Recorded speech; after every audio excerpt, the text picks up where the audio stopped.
যদি কোনো কারণে বিবাহিত মানুষ বেঈমান হয়ে যায় তাইলে সাথে সাথে তার বিবাহ বিচ্ছেদ ঘটে যাবে। নাউজুবিল্লাহ কোন। মানে একজন একটা বিষয় না যাই না ও যদি অস্বীকার করে ফেলায়, যেটার প্রতি ঈমান আনার দরকার ছিল, একটা যদি তার থেকে ছুটে যায়, বিবাহিত হইলে তার বিবাহ বিচ্ছেদ হয়ে যাবে। নতুন করে কালিমা পড়া মুসলমান হবে, এরপরে সাক্ষীর সামনে নিজের স্ত্রীকে আবার বিবাহ করতে হবে, কারণ ইমানদারের সাথে বেঈমানের বিয়া জায়েজ নাই। চিন্তা করেন কার কোন সময় ঈমান চলে যেতেছে কোনো খবরই নাই।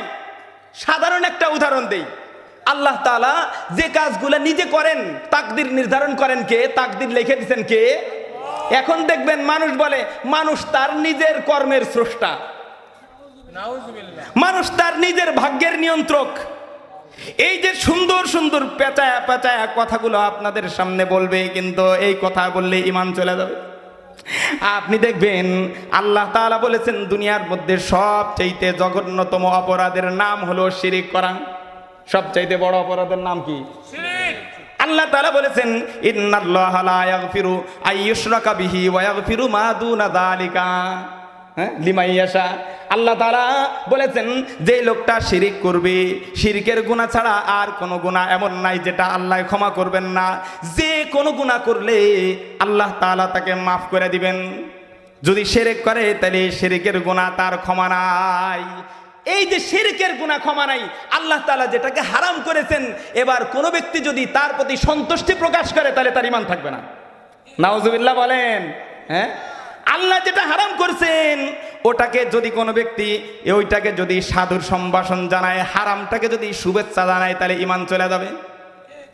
এই শুভেচ্ছা জানানোরে আরেকজন যদি সাপোর্ট করে তাহলে আরেকজনের কুফরির উপরে সে সন্তুষ্ট রইল, আরেকজনের কুফরির উপরে সন্তুষ্ট থাকলে তার ঈমান চলে যাবে। চিন্তা করেন কেমনে যায়, কোনো খবরই নাই কোন মুরাদে ঈমান চলে যাবে। আরে একটু বোঝেন, কোনো ব্যক্তি যদি আল্লাহ তাআলার কোনো বিধান নিয়ে ঠাট্টা মশকারি করে, ঠাট্টা মশকারি করবে তো তার ঈমান চলে যাবে। যেমন কোনো ব্যক্তি দাড়ি না রাখলে তার ঈমান যাবে না, কিন্তু কোনো ব্যক্তি যদি দাড়ি নিয়ে ঠাট্টা করে তাহলে তার ঈমান চলে যাবে। কি হয়ে যাবে? সরাসরি লোকটা বেঈমান হয়ে যাবে। নামাজ না পড়লে, আরে মান তারাকা সলাতা মুতাআম্মিদান ফাকাদ কাফারা। এই হাদিসের বিশ্লেষণ হলো, যদি কোনো ব্যক্তি নামাজ ছেড়ে দেয় ইচ্ছাকৃতভাবে, তাহলে সে এমন একটা গুনাহ করলো যেই গুনাহটা তাকে কুফরের দিকে নিয়ে যাবে, যেই গুনাহটা তাকে কুফরের দিকে নিয়ে যাবে। তার মানে নামাজ ছেড়ে দিলে সরাসরি কেউ কাফের হয় না, কিন্তু নামাজ একজন পড়ে, কিন্তু নামাজ নিয়ে যদি